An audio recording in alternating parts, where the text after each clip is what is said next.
Welcome back, ladies and gentlemen, to the European LCS Spring Split. I'm joined here by Nif, coach for Elements, after transitioning from support. Let's start by actually talking to you about the coach role. What's it been like moving off the starting roster, being in the house with the guys, and being the guy looking over their shoulder while they play? Well, I've been thinking about it for a longer time, and we finally did the step. And right now, I actually not even playing that much League right now. I played maybe 2 games in the last 2 weeks, so I'm just helping everyone else to feel fine. I also do dinner every now and then. Like today we had dinner, was pretty good. And just hope that the team atmosphere is going good. Well, support on the Rift and a support off the Rift. Congratulations for that one. Let's start by talking about yesterday's win over H2K.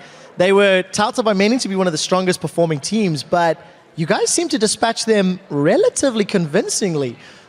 Talk to me through the eyes of a coach, why that game went so well for you and your team. I think what went so well was that we had a good game plan prepared and we executed it pretty well. So there was a new patch, so we didn't quite know what they would do, but we knew what we will do. And everyone was on the same page, okay, we might be 1K behind the game, but in the end we will win the game. And that was really good that everyone had confidence in the win. Yeah, it definitely showed through. You guys definitely played with more focus than we've seen. Let's step away from the individual games, talk about where Elements are in the season. 6 wins and 9 losses. This game is especially important. If you lose, you actually guarantee that Unicorns of Love and Gambit make playoffs, meaning there's only 1 spot remaining. If you win, it's still wide open and you're fighting a lot.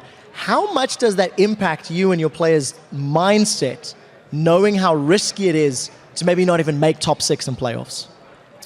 Right now we are not focused on making 2 playoffs. Right now we are focused to staying in the LCS, so that's what the mindset is. And I don't think any of the players really is still thinking. Like, you're still hoping in the back of your head, but you're not mainly focusing on that. So right now we want to aim for the 7th place, and if we make it to playoffs, that's just a bonus right now. Okay, well, fair enough. I wish you best of luck in the game against Gambit. You can join your team for picks and bans. So once again, just to reiterate, if Elements pick up a win here, playoff chances open for many, many teams. We're going to throw it over to Shucks and Cyanide to break down the game further. Well, thank you very much, Quickshot. And I actually thought it was very interesting because I do recall we were yesterday on the desk with Krepo and Fragen, and I asked them, so is it 7th you're aiming? And they said, no, we are definitely aiming for playoffs. And now Nif says that they are aiming for 7th. Why do you think that is, that there's a disparity? And what do you think is a better approach? Yeah, of course, it's always better to aim high. Even if you might get disappointed, then you just gotta keep trying to do your best. Maybe there are different ambitions in the team, but I think it's definitely the right mindset to aim to get into the playoffs. To win the World Championship. Yeah. Yeah. Now, back in week 4, Gambit was able to shut down Elements despite the game going past the 45-minute mark with 4 kills on Reckless. And if they couldn't win in that perfect storm, what does Element need to take down Gambit this time around? If Elements just play like they played yesterday, I think they have a pretty good chance just getting to the game plan with 2 tanks and giving Froggen and Reckless the room to do what they want and just outplaying the enemies in the teamfights, because that seems to be one of their strongest assets. So I think that's a game plan they should be taking here. Yeah, and the fact that Gambit isn't looking very coordinated right now could also weigh in their favor. Let's take a look at the lineup for Elements, though. We have Wicked, Shook, Fragen, Reckless, Krepo, and their coach, as we heard in there, Nif, who said he prepares dinner and stuff, so he's a good coach. Dinner is very important. So yesterday, as you touched on, they picked a late game comp as expected, and they did surprisingly well in the early to mid game, and it does seem like 5.5, as we touched on already, really favored them and lets them shine, and it's almost like it's coming right at the right time for Elements. Yeah, this is definitely the boost they need right now to just try to get into the playoffs, and if they make it, anything could still happen. They didn't have that much vision control, and as Krepo said also, yeah, we just had a dead ball comp. We just ran at them. Do you think that might bite them in the butt in this versus Gambit, or do you not really see Gambit as the strongest warding team because they haven't been in the past? Yeah, if they didn't bite them in the butt against H2K, I don't think it will bite them in the butt against Gambit either, so... Yeah, we'll see the comp that they went there for, of course, Reckless on a late game AD carry and a disengaged support for Krepo going out of his comfort zone as well, but it definitely worked out for them. They also said, well, why is the reason that we did better? We had time to prepare, we had time to get our minds together and play on 5.5, so that definitely helped them out. Now, playing for their opponents, Gambit will be Cabochard, Diamond, Betsy, Pinoy, Edward, and their coach, Leviathan. And it's almost sad for them that they've kind of reverted back to what we saw from them in the beginning of the season, at the end of the season. And how much do you think they can pull it back together? Because it does seem that they're on tilt. Yeah, when you're on tilt, you just got to get that first win to get rolling like they did at the start of the split. They had a really good spree after winning that one game, so they just need to win this game or one of the upcoming games to get their confidence back and get the ball back rolling. Yeah, and they need to do it fast, something that I still don't understand from yesterday when we were watching the game. An as experienced jungler as Diamond, it goes Hecarim and then rushes that Triforce, doesn't upgrade his jungle item, no enchantment until very, very late in the game, till going for Warrior. It's almost I'm almost unable to understand it, let's say, or to get in the head of that. And you're also a very experienced jungler. You've been in the rift so many times. Is that just an error of judgment? Do you really think it's going to work that way, or what do you attribute that to? I have no idea what he was thinking, to be honest. Like, maybe it worked in some scrims and he was like, oh, this is actually pretty strong. I get fed every game. But then he played it in an actual game and enemies were playing a bit better, a bit more safe. So he didn't manage to get that feed into him. Yeah, indeed, it didn't work out. Usually Gambit, the way they were winning when they had their winning streak was they get ahead ahead early. Yesterday we saw really different things from them and they couldn't get the ball rolling. How big of a chance you think they have of winning here versus Elements? I think Elements will win. Like, they played pretty good yesterday. Gambit is obviously on tilt, so I would say that Elements is going to take this one. All right, we will see. The stage is set for our final match of the day, so let's shoot it over to the casters to take it away. Thank you very much, Shocks. Yeah, we are getting ready to finish this week 8. Very, very many playoff implications on the line for this matchup to Officio. Yeah, a lot of new picks here on 5.5. I mean, yes. we have seen everything today, from a Yorick top lane brought by the Unicorns of Love to Nautilus support, obviously from Yellowstar. Elements, I'm not expecting too many surprise picks. I think they're going to do somewhat the same style as yesterday. Try and get Maokai for Wicked. See if you can get him on one of these big tanks in the front line. And yeah, of course, Reckless on a carry where he can really snowball into the late game. Yeah, I think it's really important to try to make sure that they're on comfortable champions that they can then focus on just playing the game out. I feel like, especially now that Krepo's kind of settled in, they've had a little bit more time to let him not focus so much on the shot calling, but on just actually getting the play going. And it seems like Elements have been more comfortable. Obviously, they're still kind of chasing the race from behind, but they're still very much in it here. And if they do win it, it keeps the doors pretty wide open for a lot of teams. It doesn't almost even matter how good Elements will be right now, because they still rely on other teams, you know, in terms of the results. And that's really is the annoying part, I guess, for them, because they had such a bad, you know, mid-season where they lost so many games. They dropped down week 7. A lot of roster shuffles. Yeah, roster shuffles when they lost in week 7 to Unicorns, and Copenhagen was the two teams they're fighting against to get in the playoff. Like, that really hurt them. But now, obviously, we had two different things. We had the players say we want to get in the playoffs. We had the coach say we want to be number 7 and we want to be safe. Let's see what it's going to be for Elements. It doesn't really matter now. It's all about winning. It's all that matters. Let's see if Wicked can get his hand on that Maokai again, which I think is going to be his best champion. I wouldn't be surprised to see Gambit ban it away. I would not either, and for Gambit, it's also all about winning, but they're the ones who control their own destiny here, securing a playoff spot if they do manage to take a win today. Annie banned away first. The Karthus follows immediately after. And what happened yesterday was H2K tried to bait Elements into taking a Rek'Sai and giving that Maokai over in the first rotation. Rek'Sai is still open here, so it can be the same setup for Gambit.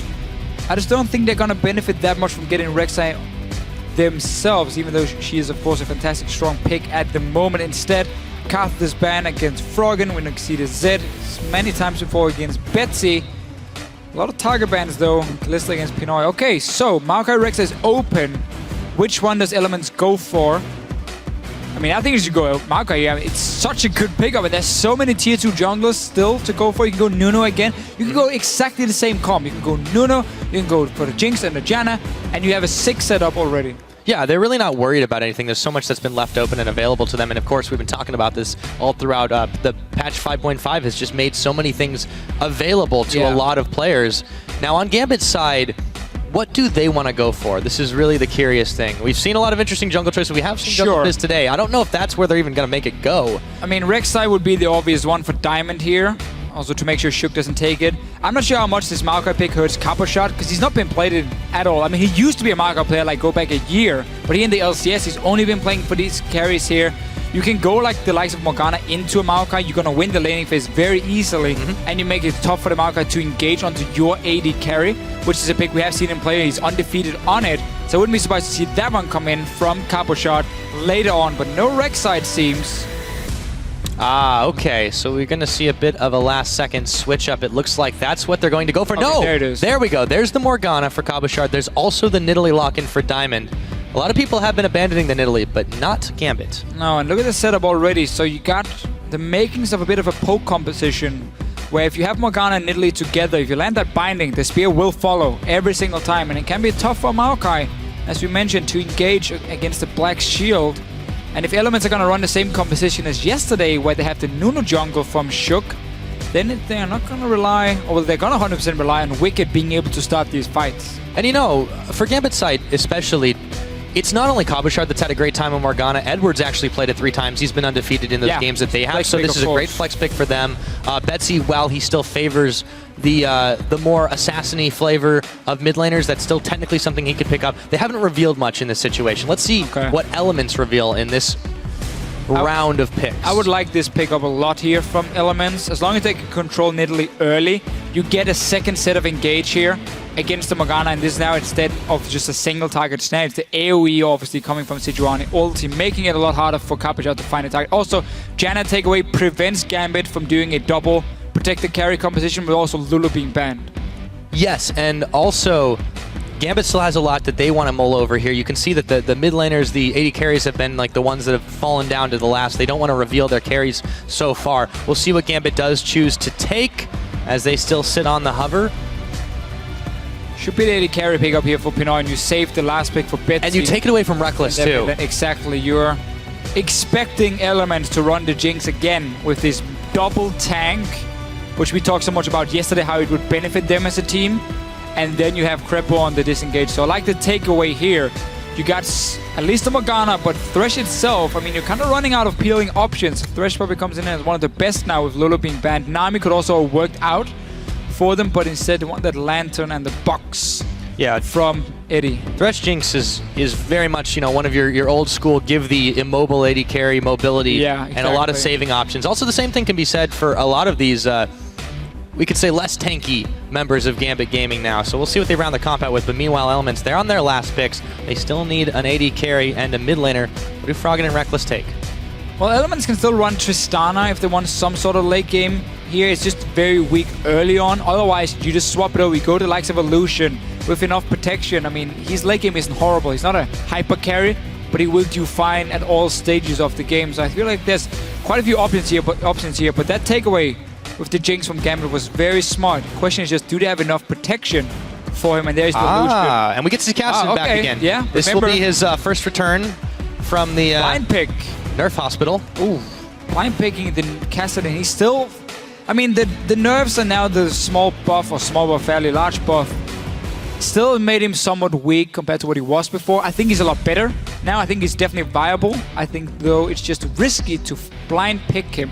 And he still has shorter range on that ulti compared to what he had before. The old Cassadin, who was so lane dominant as well. Do you think this is to compensate for the fact that he decided to go... Who could always survive the lane phase. Yes, and then of course go forward. But do you think this is really just a way to kind of hedge their bets into the later stages of the game because they do put Reckless on a much more lane dominant and less scaling champion? I think it's because you know Gambit is running a composition that's going to focus around poking and protecting a backline.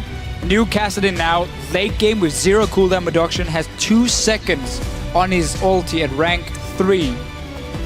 Get a bit of cooldown reduction, that obviously drops down even further, and you can dive in on a backline so easily with this Cassadin. You can dance in and out as long as you have enough mana. So basically what Elements did, they said, we know exactly what you're building on the side of Gambit here. We want a comp that is mobile, that can get to your backline every time, because there's no hard disengage here. There's a Black Shield to stop some CC. Thresh is not a hard disengage. He doesn't knock people away and he's just going to save someone fight. from being caught. Yeah, he's going to save someone. He's going to put it in the box itself, but that doesn't do a whole lot against the Cassadin. So you can see from Elements here, they adapted with the last 2 picks and say, we need enough mobility to get to your backline every time. But on the other hand, what Gambit do have, not just in the poke department, they've got a fair amount of mixed damage. You see that they go for the double AD carry because they've already got a lot of AP between Diamond and Cabochard. But what you're totally right on here, they're lacking a massive tank. They're lacking the hard disengage. And it's going to be really tough for them if they get caught in a bad situation. Elements should be able to outtrade them in those all-ins. In the all-ins, especially with the 2 tanks, making it so tough for Gambit in the late game to do anything. But Gambit does have the option, if they can manage to out-rotate Elements and play around the lanes and not the jungle, because you don't want to fight in the jungle with double AD carry compositions, but if you play around the lanes, if you get to that tower, you got the attack speed buff of an Italy, you got the Jinx already, of course, attack speed buff from Israel as well. Like, that's going to make the tower drop down so fast. That's how Gambit is going to play this comp. That is how they're going to play it indeed. Now, can Elements pick up enough wins to enter the playoff contention? Why don't you guys let us know? Tweet at LOL Esports with our hashtags ELWIN or GMB win. We'll see what you think in the game. But for right now, the crowd is getting riled up as we get ready to wrap up week number 8. Elements and Gambit onto the Rift. Onto the Rift. And once again, Elements running double tank on 5.5. Really looked great for them yesterday. Crepo and that Janna as well had some good roams early to defend his laners. Let's see what they can do this time around. Stronger bottom lane of Lucian Janna. That's hard to deal with for Jinx in the early stages. And Kassadin with his new walk animation that I have a hard time deciding if I like it or not. Seems very cocky. It's a little flowy, around. Yeah. Like, look at me, yeah, guys, I'm back. It just gave him a little bit more air to blow past the skirt, I would say. Not sure if I like it either, but we got a pause coming in, so we're going to have to take a break on that particular thread. So we get a little bit more time to analyze the way these comps break down. Again, Gambit, you know, they've got the poke composition. They've definitely got a fair amount of damage if they can scale up into late, especially if Diamond goes the Nidalee build path that we've been expecting of him. But what is Element's game plan in this situation? Well, it's pretty damn simple. It's, oh, you're grouping up. Here's our 2 tanks in your face. Let's go. We got Kassadin to dive you back down. We got a very mobile AD carry as well who can take the small duels. So Elements here, for them, it's very straightforward how to play the fights. It's more about Gambit and how they can avoid them. Because again, you want to land that poke. You want to fast push towers down before you look for the big fight. So it's going to be a lot about controlling the wave management in the side lanes and have like Kabasha hit on one of them and then he joins in after you push it out. You sit 5 men together when your side lanes are pushing in slowly. You force Elements to sit 5 members under the tower, and that's where you need to be so far ahead that you can land this poke here, make sure Elements can't engage on you because they now drop too low, they gotta go back to base. Gives you a few seconds to hit the tower, Jinx will go crazy on it, and that's how you play around them. You don't want to walk into that jungle here. Ward your flanks, but don't face take the jungle against double tanks, especially not Sejuani Maokai with all the AoE and of course the damage reduction. Yeah, you're right. I mean, this is the trouble with the poke comp. You make one mistake, you slip up, and you just completely boom like that, you could be gone. If Gambit falls behind early on, there's barely anything they can do to come back in the game because you have no way of engaging, you cannot set up a trap, and these 2 tanks will become unkillable. Well, you know, the risk is part of the fun too, Gambit. They're the team that definitely does make those types of plays. Now, really quick update for you guys, just for whoever's wanting to know, of course. There's a bit of an FPS issue with Edward right now, so we're trying to get that one resolved as fast as we possibly can. As he drops out, gets ready to reset there. But yeah, I think that it's very, very risky, but Gambit, you know, they're pretty all or nothing in their style, and it does show some confidence considering how much everyone's been saying, oh, they're on tilt, they've been having some trouble, they went out really early at IEM, and then, of course, their recent results. But this, I mean, this definitely takes some serious mental fortitude to pull off. It does, because for a team like Gambit, it's kind of weird, though, when they pull out a comp like this, because when we watch Gambit play, the way they normally like to do, what they like to do normally is run like a very AoE focused, strong team fight, where they group in the mid game and they force fights on you and they outplay you simply in these fights here. Like Kennen has been such a big pick for Kapashot. This is a bit of a different style now with the double AD carry. We have seen Betsy play Israel before, only once if I remember correctly.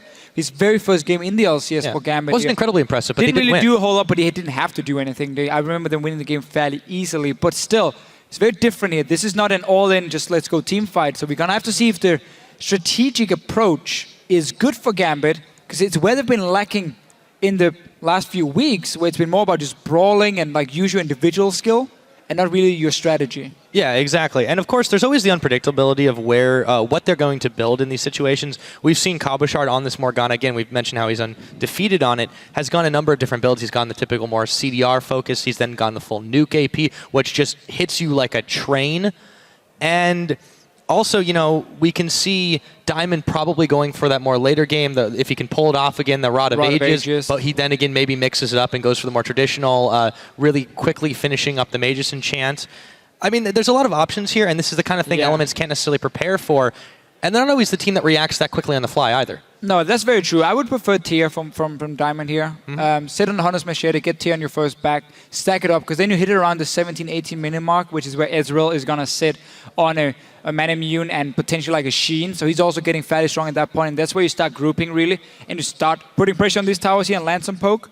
I feel like that's the best way to go here, but we have seen, as you said, the more Bruce's style, and maybe he's going to become the one frontline man for Gambit with his Rod of Age. It's still not enough really to be a big tank. Oh yes, and we are back into the game, so back to Kassadin's skirt, but meanwhile, Gambit are hiding a couple sneakily in the brush. It is Edward and Betsy. Krepo, will he check too close to the trap?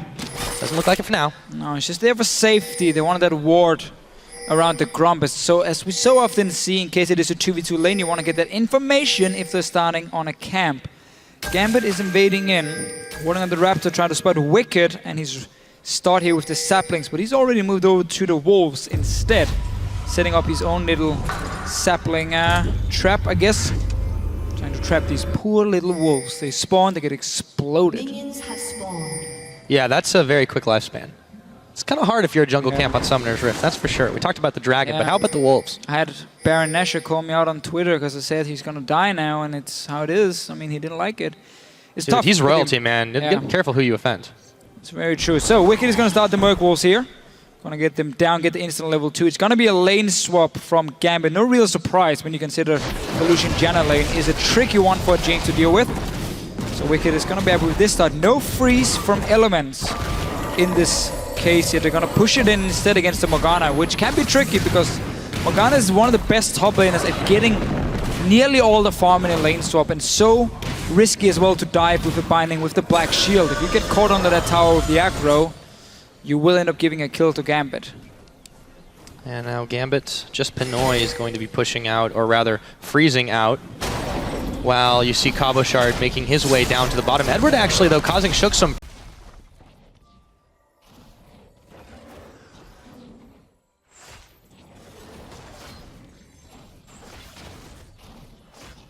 Thank you for that one, Jat. Now right back into it.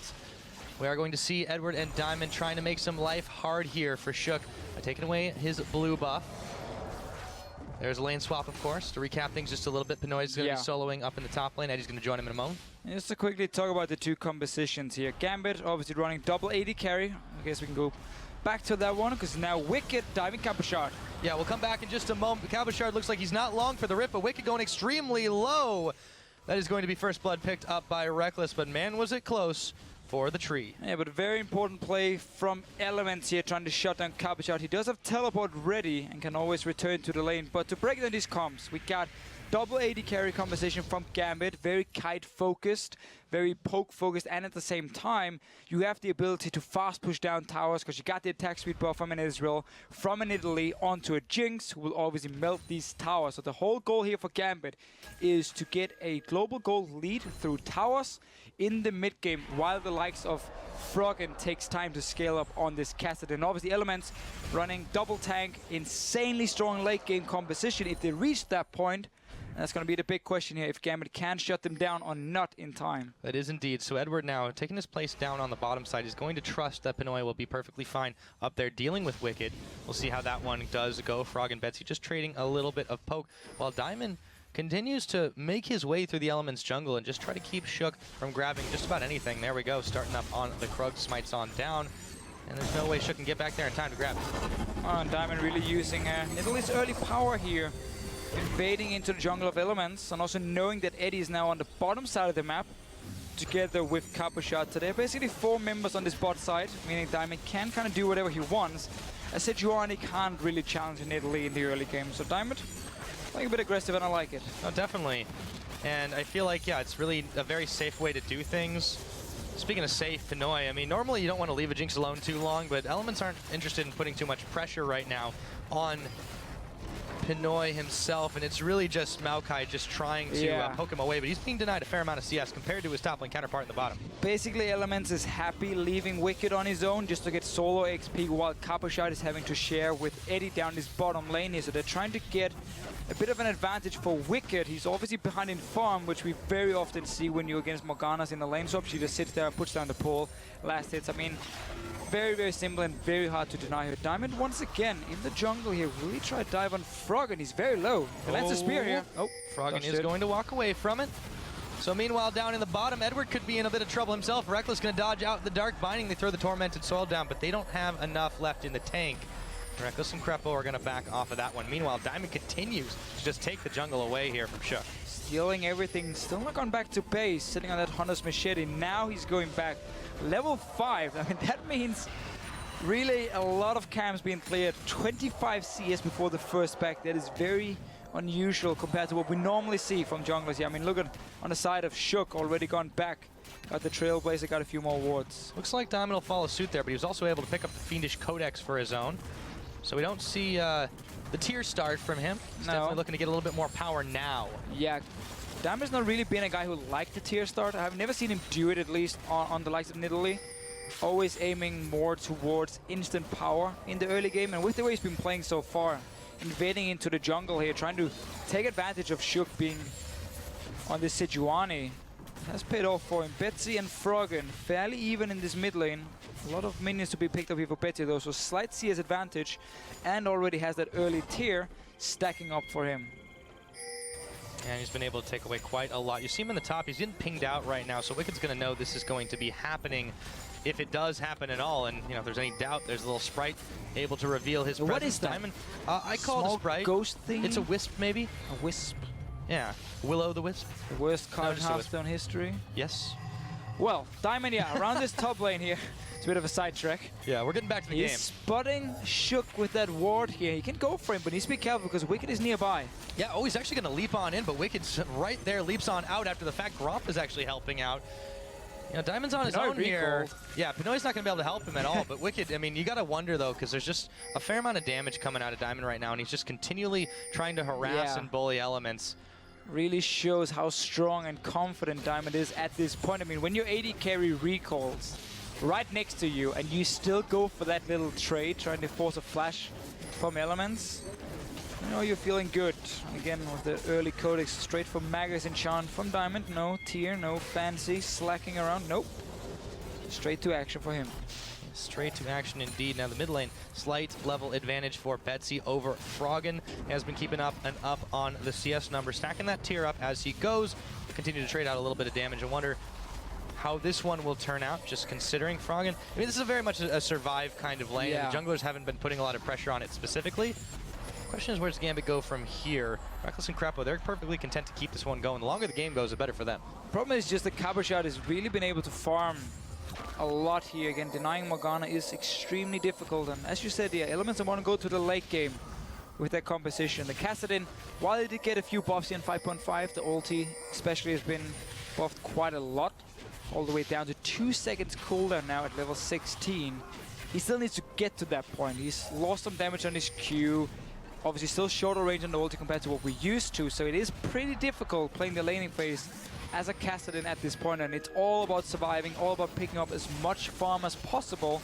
And you can see how Diamond and Betsy are now taking full advantage of a very passive mid lane from Elements. The Kassadin Sejuani combo is not going to make a whole lot of work early on, so they can take the buffs here. We've seen Diamond again and again invade into the jungle as well.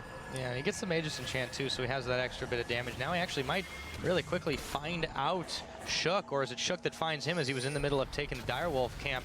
Reckless going to get caught up on the Darkbind. Here comes the hook in. Eddie, do they want to take this? So that's the question. Maybe not. He's taking quite a lot of damage, only level 4 on the Thresh.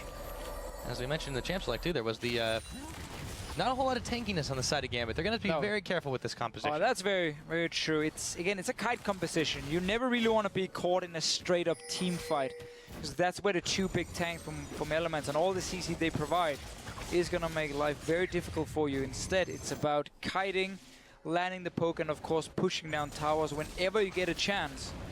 Jinx has that unique ability just to get a few hits off, and she'll always chunk it down. Oh yeah. Especially when you buff her with the likes of a Nidalee heal. More attack speed. So, Elements trying to stop this dragon here. Diamond starting it kind of on his own. It's 4 versus 4 on the bottom side, and Wicked has a teleport, so that dragon is not going to go down without a fight. Yeah, I think Gambit realized that, and so Diamond backing away a little bit. However, Shook was chasing him through his own jungle, just trying to grab a little bit back more for himself. Diamond, however, does secure that blue buff, and he's right back in the action. Very quick through the brush that he's able to prowl. Shook avoids taking the spear, and now it is Elements eyeballing this dragon. Oh, maybe not. Shook's going to back out. But Diamond can do whatever he wants to around this mid lane. Froggen even went back, only bought a blasting one, so not even getting that catalyst yet. He's so weak, and now he's just recalled behind the tower. Diamond and Betsy here get quite some damage on this mid tower. Only Shook there to defend. Oh, yeah.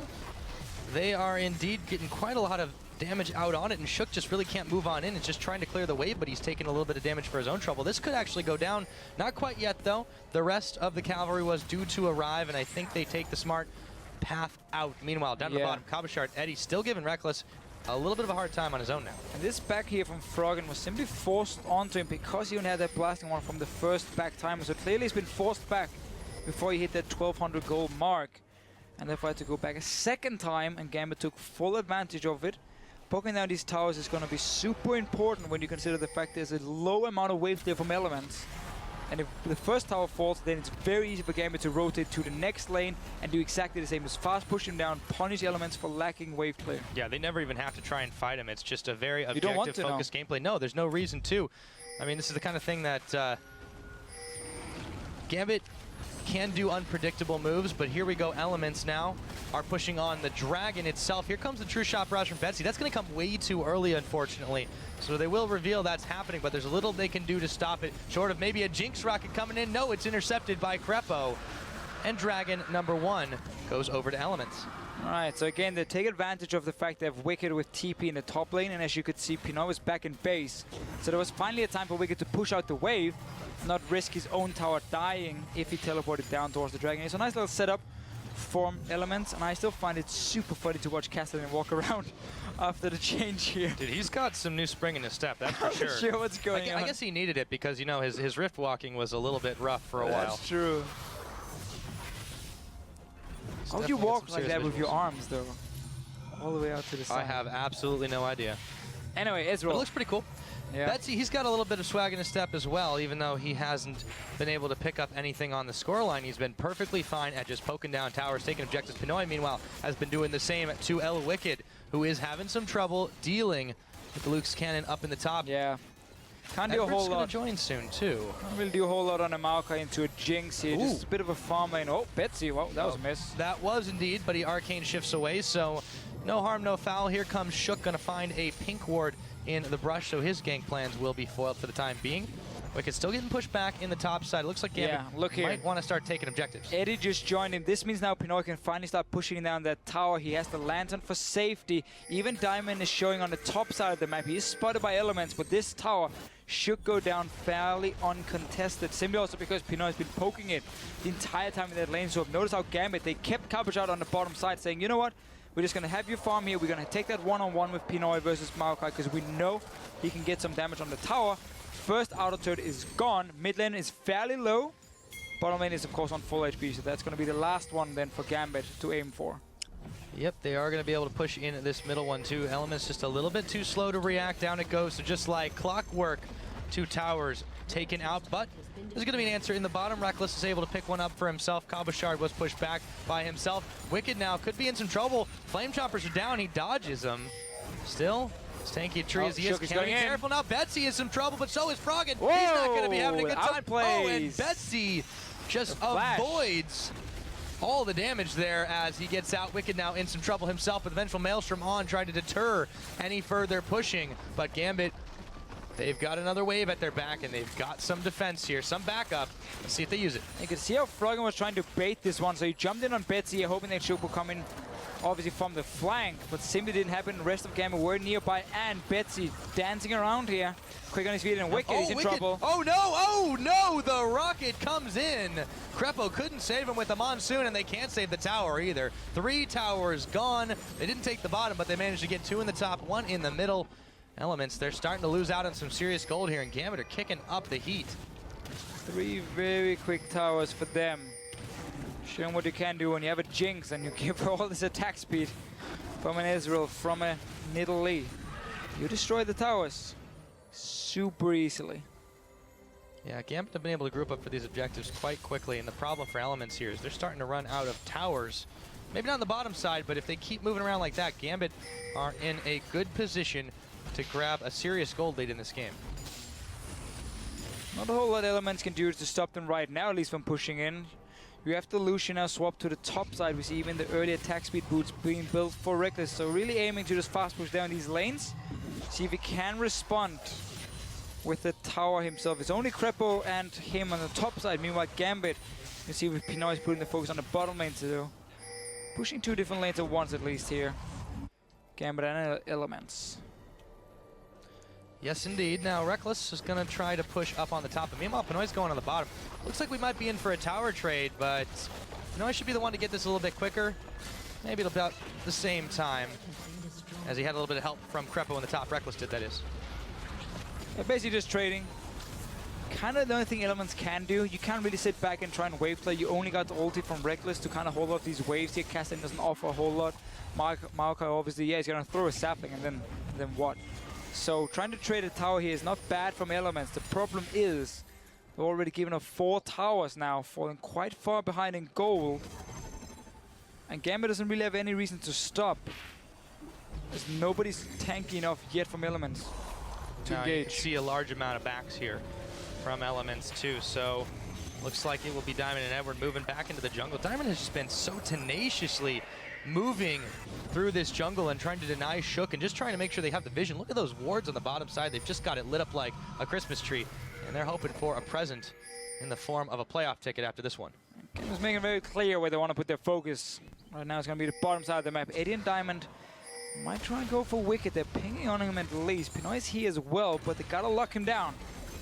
Oh, they're going to look for it, but that was a quick flash. Wicked knows what he's doing, gets out of town. He did have to burn the Summoner, and he popped the Righteous Glory as well in the same moment. So we've got now Gambit 3-man strong in the bottom. You've got a couple more hanging around the side. Elements still trying to defend here, but they are going to be tracked, the movement of them all around. 30 seconds on the next Drake as well. Gambit really showing how to push your lead here. You already got the first few towers. You have completely taken over the enemy jungle, so you can keep fast pushing here. Pinoy is already sitting with Diamond, getting quite a few hits on it, and as you said before, Dragon spawning in about 15 seconds time.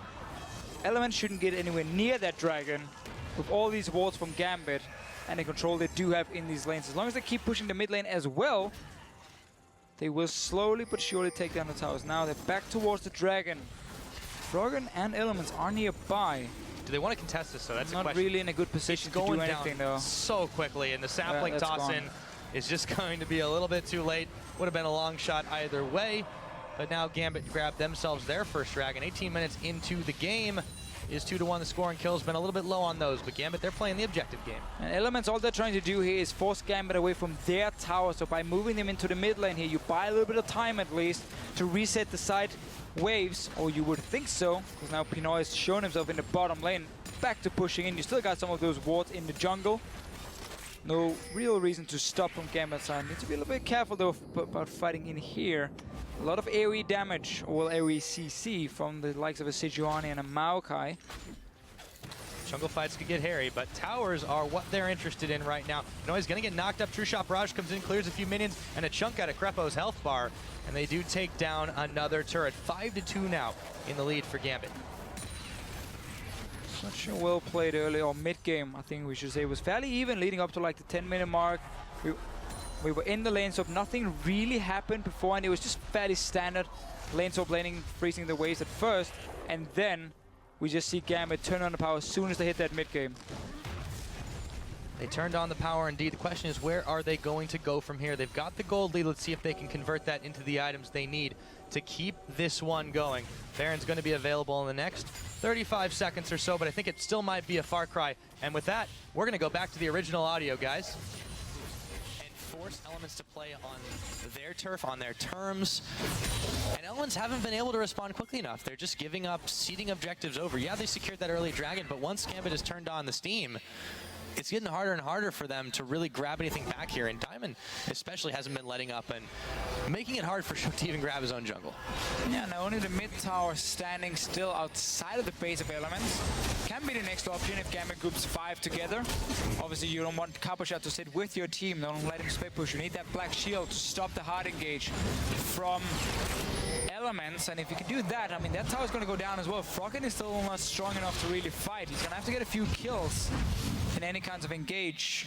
And this is what we wondered about the Kassadin coming back in. Is it really strong enough to really make the difference? The later the game goes on, he's of course picked up the Aether Wisp. I think we might expect the Luden's Echo there.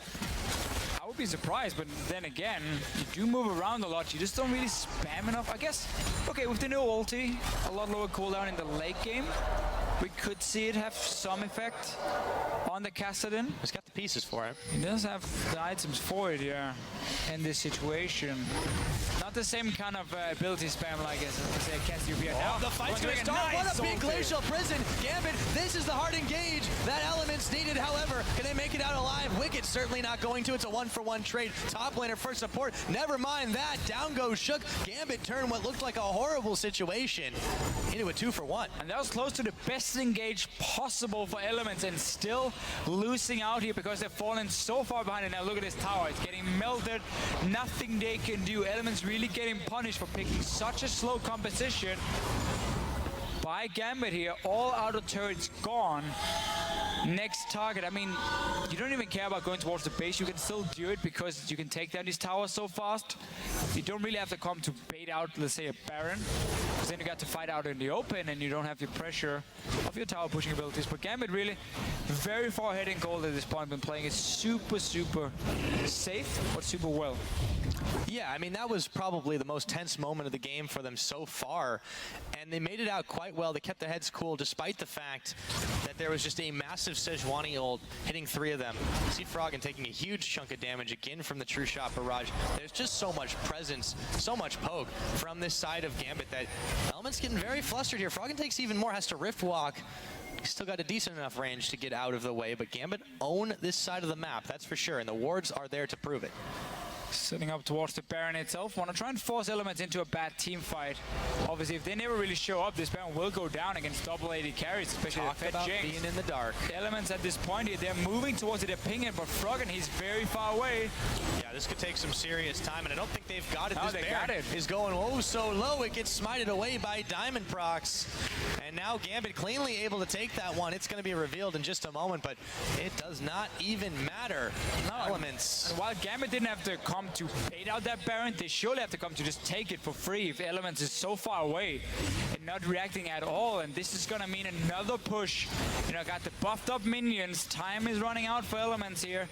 It is not looking great. And if this inhibitor goes down, Gambit has full control of the game. Be a very early one. Here comes Shook. Oh, he's going to hit Eddie up, but now there could be some trouble for him and Diamond. But Crepo already very low in this. They take down Edward. Twisted Advance. Wicked coming in onto Betsy. Exhaust is down. Wicked, though, they might give him up for dead. Here we go. The rocket coming in. It hits Froggen on the back, but it won't be enough to take him down. Elements blinking low. Wicked finally getting cleaned up. The rest of them have to back to base. That means this inhibitor tower is at least is going to go down. I think the inhibitor is going to follow the For sure, Pyro, for sure. Another team fight in favor of Gambit. Yes, they trade 1-for-1, but that was the support dying for Gambit. Still using that Baron so well.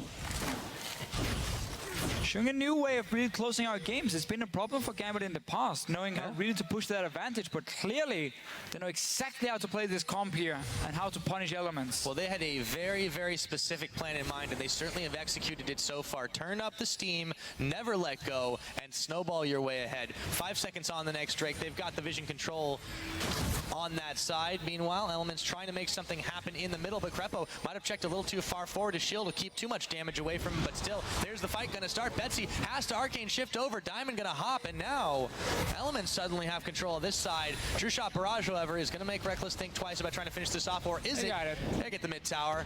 However, they already have lost an inhibitor in there, so that's a bit of a consolation prize. Getting the taste of what a Kassadin can still do if he gets onto these AD carries. This dragon should be free for Elements. Securing that one. So open inhibitor in the mid lane. Bottom lane and top lane, the next 2 goals for Gambit, but they still gotta respect that possible engage. It's not over yet, despite Gambit being so far ahead and playing the game so well. And again, Elements, they're always playing for the late game. They definitely want this one. They may be down a serious amount of gold and a few towers, not to mention an inhibitor, but they do have a dragon advantage right now, so there are some silver linings to this game, and the longer it goes, should be in Elements' favor. Oh yeah, but will we ever get to that point? That is the question. Gets down another inhibitor. I think it's fairly safe to say they're gonna win the game. And they still have this Jinx who can just melt your towers. Elements are going to be forced into another engage. Capuchin down to about 50% mana, so he won't really be able to have a prolonged team fight. That could be an opening for Elements. Yeah. Question is, can they win these fights? I mean, there's so much of an item advantage, or at least a gold advantage. Hopefully that translates on the side of Gambit. Now they're starting to push down in here on the top side inhibitor turret. The shield's already been burned through. Here comes the Howling Gale. Is that going to be enough to move him away? The hook, long range onto Froggen as he is able to rift step his way out of relative danger, but they're right back at it again. I mean, with this double AD carry comp, there's so much damage. The Tormented Soil as well. They're a minion clearing machine on the side of Gambit. And you got the Black Shield to allow Jinx a few hits. What Elements can try to do if there's a Black Shield on Pinoy, he feels safe. Kassadin jumps in and breaks it, and then you have the engage from the Maokai. Otherwise, this tower is gonna go down. Wickedy's been hooked in. Yep, there's the calling out there, but is it gonna be too late for Wickedy? Twisted advances on in, but Betsy is gonna be the one that takes him out. Cabochard, a huge chunk taken out. A double kill out, goes over to Betsy as Diamond hops and skips and hops back out as he picks up Krepo. 3 kills just like that, and they're on to the inhibitor turret. Inhibitor turret's already gone. Inhibitor number 2 is soon to follow, and Gambit's not backing out. No, they're not. They have no reason to. They want to try and finish the game right here, right now. It looks like it. Well, we've had some early games this week so far, Deficio, but this one is going to be pretty close to that 26-minute we had yesterday if it finishes up right here, right now, and it looks like that's going to be it. Gambit Gaming have taken down Elements, and they punched their tickets to the Spring Playoffs. And now we can hand it over.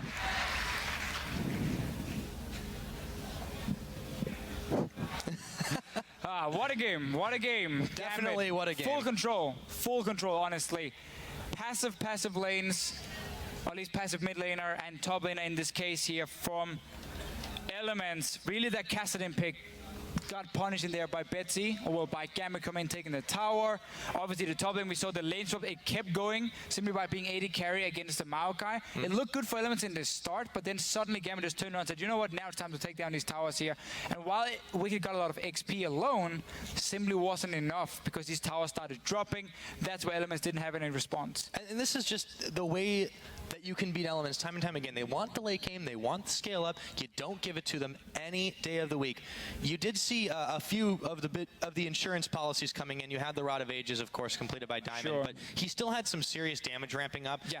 But he wasn't the main threat. I mean, Betsy just got pretty massive. They were clearing out. They weren't even trying to fight. It just managed to knock them down quick enough. And that was impressive thing here from Gambit.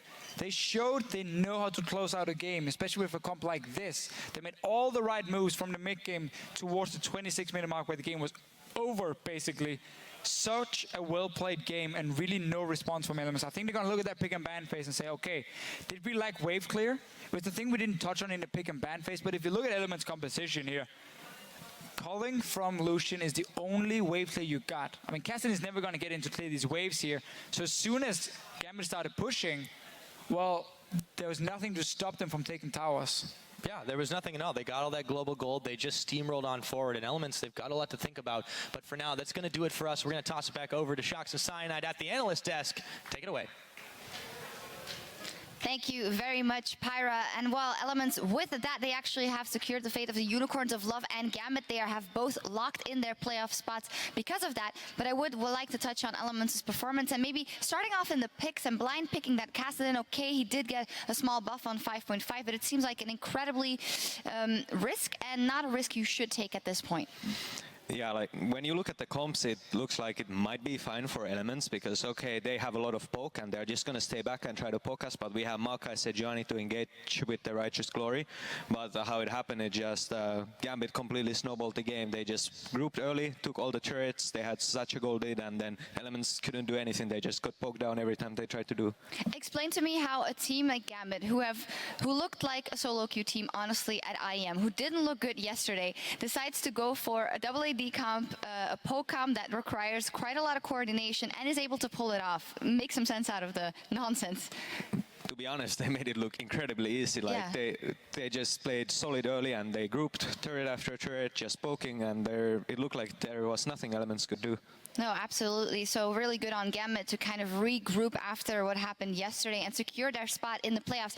And for Elements, where do you see them going with this? Because yesterday, okay, we love to play with this comp, and now they kind of go for different things, seemingly for no reason. I feel the comp was kind of similar in a way that they have the double tank and a lot of engage, but they just didn't have time to scale up because Gambit was playing so decisively, so well, making no mistakes. Yeah, let's attribute it to Gambit actually being very decisive in that one. What does that mean for the standings? SK, Fnatic, and H2K, they're locked in at the top of the tables, and with this loss, it means that the Unicorns of Love and Gambit have locked in their playoff spot as they are the only teams with 9 wins. That means that the Copenhagen Wolves, Elements, and Roccat are still fighting for that spot in the playoffs, and Giants and MYM, after what happened today, are out of contention for those playoffs in that. If you look at that, who do you think is going to make it into the playoffs from the remaining teams, Elements, Copenhagen Wolves, and Roccat? It's really tough to say. A lot of these teams are struggling right now, but I could go with Elements. I feel like this game was a bit unlucky. Like, at least they had the game plan, but they just got countered so well. Yeah, well, we'll see how they continue with that. We're going to round it up here for us in the EU LCS studio. We want to apologize for the inconvenience here today. Well, thank you very much for bearing with us. We'll be back next week, Thursday at 6 p.m. Central European Time. That is 10 a.m. Pacific, with a lot of interesting and very decisive matchups here for the EU LCS. H2K versus Fnatic, Copenhagen Wolves versus Roccat, and Unicorns of Love taking on Gambit. And the Unicorns of Love did beat them all the way in week 1, I believe it is. So that's going to be a very interesting matchup. And of course, the action continues in the NA LCS tomorrow at 8 p.m. Central European Time. That is noon Pacific. Some of the matches there, Team Liquid versus Cloud9 and TSM versus Gravity. So a lot more League of Legends action coming your way. I want to thank you all for watching from the entire broadcast crew. I want to extend a special thank you to Cyanide for lending a hand on the desk. I hope you had fun. Yeah, was pretty funny. Yeah, pretty funny. Tough day, but you went through it, and so did all of you guys. So thank you very much for watching, and we'll see you next week. We are just moments away from Meteor Makers and H2K. He's got it with the Glacial Fissure. Kasing is the focus, but nobody's down yet. Absolute Zero being channelers on North throws H2K. H2K win the game and crush Meteor Makers' playoff dreams. Flashing away from the charm, Youngback is trying to get in range. The Slicing Maelstrom does get a few, but is exhausted. The damage is mitigated. SK Gaming convincingly defeat the Copenhagen Wolves. I hit it. You guys can't hear me, or I'm too loud? We can. I said yes. What? I just hear kiss. Vortex. This is running around. The flankers are flanked. Oh! Goodbye, Rydal. Goodbye, Frederick. Roccat are gonna add another win. They're on to the Nexus. Fnatic look like they're sudden at 33 minutes. Fnatic are taking down the Unicorns of Love. No! A few more hits. What? I cannot! Capari will turn around. From Steelback. He can't find Fnatic. Steelback is looking for Power Vivo. Unicorns have done it! Unicorns have beaten Fnatic!